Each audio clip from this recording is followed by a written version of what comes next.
Hello everyone. आजचा विषय जो मागचा विषय आहे व्हिडिओचा, स्पेस देणं नात्यांमध्ये, तोच विषय मी आज कंटिन्यू करते आहे. त्याचं कारण असं आहे की माझ्याकडे एक बाई आली होती. 38 वर्षाची आहे. एक मुलगा आहे तिला, आत्ता यावर्षी 10वीत येतो आणि मुंबईची आहे ती. तर तिची केस अशी होती, सप्टेंबर 2023मध्ये माझ्याकडे ती आली होती. तर ऑनलाईनच तिचं आणि माझं कॉन्व्हर्सेशन झालं होतं. तिचे विषय असा होता की दोन गोष्टी ती माझ्याकडे घेऊन आली होती. एक विषय असा होता, ज्या दिवशी ती माझ्याशी बोलली त्या दिवशी तिचे मिस्टर दिल्लीला गेले होते आणि दिल्लीला हे सेकंड इयर होतं त्यांचं जाण्याचं. त्यांचं अवॉर्ड फंक्शन होतं कंपनीचं आणि तिच्या नवऱ्याला दुसऱ्या वर्षी अवॉर्ड मिळालं होतं हाय अचिव्हमेंटचं, त्यांच्या जे काही कॅटेगरीचं असेल ते. मी जास्त डिटेलमध्ये गेले नाही, पण she was very upset that day. कारण ती जाऊ शकली नाही पेक्षा तिचा तो चॉईस होता न जाण्याचा, कारण मुलगा 10वीत आहे आणि त्याच्यावर लक्ष ठेवणं खूप गरजेचं आहे. मी काहीच बोलले नाही त्या क्षणी. तिने असं सांगितलं दुसरं की त्यांच्या कोलिग्सच्या सगळ्याच बायका किंवा जर बायका असतील तर त्यांचे नवरेसुद्धा जातात अवॉर्ड फंक्शन्सना किंवा हे गेट टुगेदर्स असतात कंपनीमध्ये, तर ते जातात. पण मला काही जमत नाही, मुलांकडे नको का लक्ष द्यायला वगैरे, असं ते सगळं सांगत होते. मग सेकंड तिने सांगितलं मला की आमचं खूप वर्षांचं स्वप्न होतं की धीरूभाई अंबानी इंटरनॅशनल स्कूलमध्ये माझ्या मुलाला ॲडमिशन मिळावं. आणि त्या दोघांनी खूप धडपड केली. मुलगा खरंच खूप हुशार आहे, 95च्या खाली तो खरंच कधीच आला नाही. तो लहानपणापासूनच 90च्या वरती होता आणि जसा मोठा झाला, जसा कॉन्शियस झाला आणि अभ्यास खूपच करायचा, तो खूप हुशार आहे. तर 95च्या खाली कधी तो मुलगा आला नाही असं ती सगळं सांगत होती मला त्याचं अचीव्हमेंट. कौतुक नक्कीच होतं मला त्याचं, पण त्याच्या मागे अजून एक कारण असं होतं की धीरूभाई अंबानी इंटरनॅशनल स्कूलमध्ये त्याला 8वीत असताना ॲडमिशन मिळालं. ते खूप खुश होते. आणि त्याच्यानंतर असं झालं की 8वीत तर तो नवीन स्कूल होती, डेफिनेटली त्यांचं वातावरण वेगळं, सगळं खूप छान अभ्यास करत होता तो. 9वीतसुद्धा सुरुवातीला खूप चांगला होता. 9वीचं जसं हाफ इयर संपलं त्याचा ना असं ढपायला लागला तो कुठेतरी. आणि ढपायला लागला म्हणजे हळूहळू 95पासून 92 पडायला लागले, 90 पडले. त्याच्यानंतर तो 90च्या खाली यायला लागला हळूहळू. ज्या टेस्ट होत होत्या त्याच्यामध्ये तो हळूहळू खाली यायला लागला. आणि 10वीच्या पहिल्याच टर्ममध्ये म्हणजे पहिली जी एक्झाम होती त्याच्यामध्ये तर त्याला 85 मिळाले. आणि स्कूलमधनं लगेचच लेटर आलं त्यांना की म्हणजे तो इतका हाय अचिव्हर होता, तर काय झालं.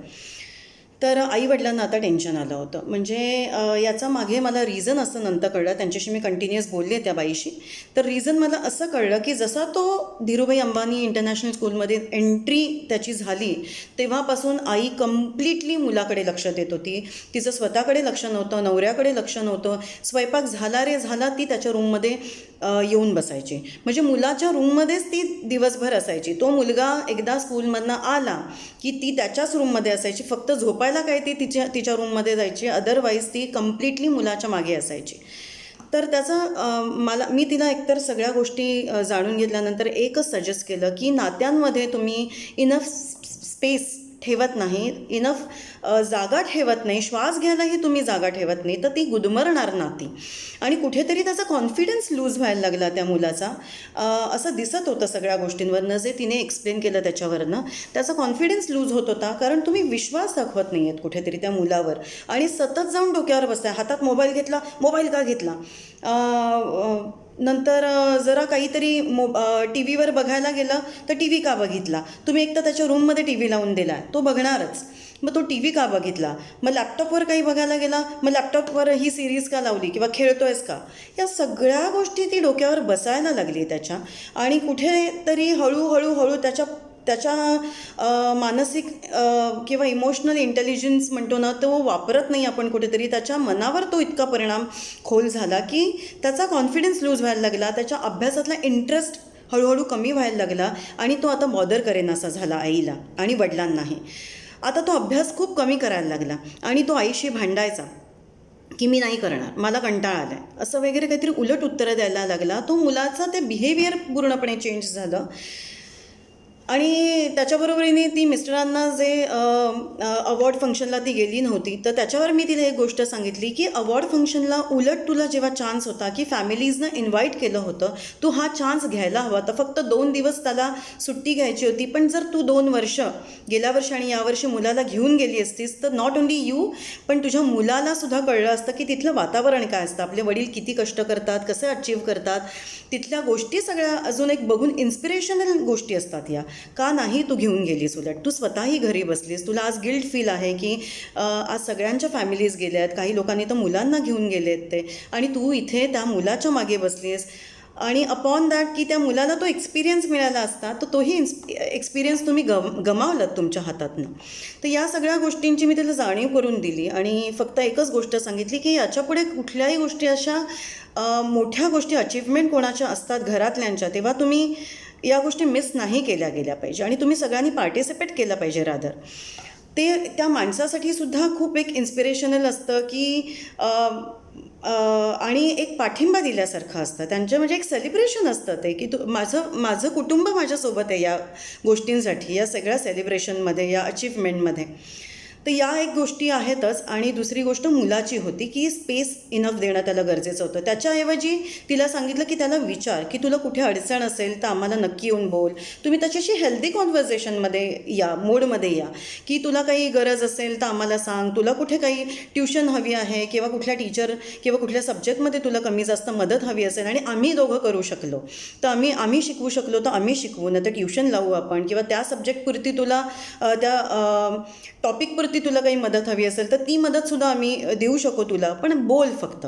आणि एकटाच कुठे लढू नकोस, करत राहा, तू खूप हुशार आहेस. त्याला पॉझिटिव्ह अफर्मेशन्स देणं किंवा पॉझिटिव्ह त्याला सतत विचार करणं त्याच्याबद्दल, या गोष्टींच्या ऐवजी तो कॉन्फिडन्स देण्याच्या ऐवजी हे डोक्यावर बसणं आणि त्याची स्पेस काढून घेणं, त्याला उलट थोडंसं खेळायला पाठवणं, मित्रांशी बोल, थोडं खेळायला बाहेर पड, कंटिन्युअस अभ्यास करण्याच्या ऐवजी मध्ये मध्ये मध्ये त्याला थोडं बाहेर बोलवा, एकत्र कुठली तरी सिरीज बघा, काहीतरी त्याला एक चेंज हवा असतो. फक्त अभ्यास अभ्यास अभ्यास करून कोणी अचीव केलं असं होऊ शकत नाही. आणि त्याला उद्या जाऊन 99सुद्धा पडतील किंवा 99 नाही 100सुद्धा पडतील, अशी सुद्धा मुलं आहेत बोटावर मोजण्या इतपत, पण त्या अचीवमेंटचा खरंच काही उपयोग आहे का, असा माझा खरंच प्रश्न तुम्हा सगळ्यांना सुद्धा आहे. आणि त्या माऊलीला तर मी विचारलाच होता तो प्रश्न त्या दिवशी, आणि ती खरंच खूप खोल विचारात गेली आणि डोळ्यातनं तिच्या घळाघळा पाणी यायला लागलं. मी तिला एवढंच सांगितलं की तुला स्वतःला सुद्धा वेळ देण्याची तुला गरज आहे, तू खूप जास्त कॉन्शियस झालीस आणि इतकी कॉन्शियस झालीस की तू स्वतःला विसरलीस, तू तुझा नवऱ्याला विसरलीस आणि तू तुझ्या मुलाच्या आयुष्यात त्याचंसुद्धा स्वतःचं काही स्पेस आहे हेही विसरलीस. आणि जो अचिव्हर होता चांगला, जे काही करत होता त्याच्यातनं आज तो 85वर आला आहे आणि आज तूच विचार कर की आपल्याकडनं काही चूक झाली आहे ती.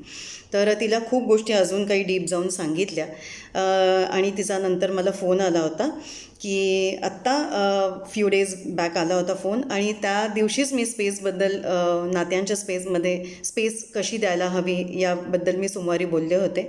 तर विचार केला की आज त्याच्यावरच बोलावं.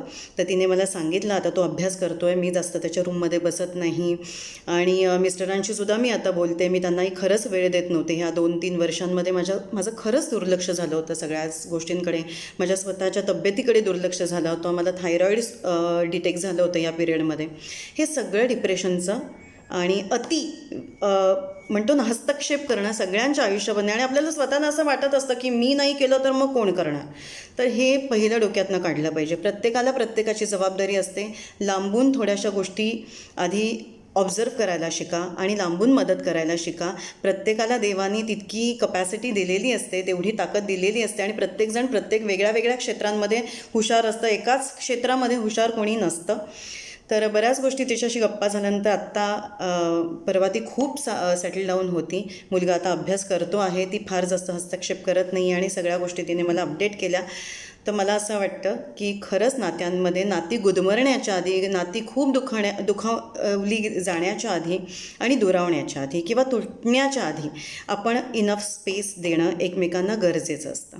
तर हे सगळ्यांनी आम्ही केलं पाहिजे आणि करत राहिलं पाहिजे, कॉन्शियसली करत राहिलं पाहिजे. Thank you so much for listening to me. See you soon.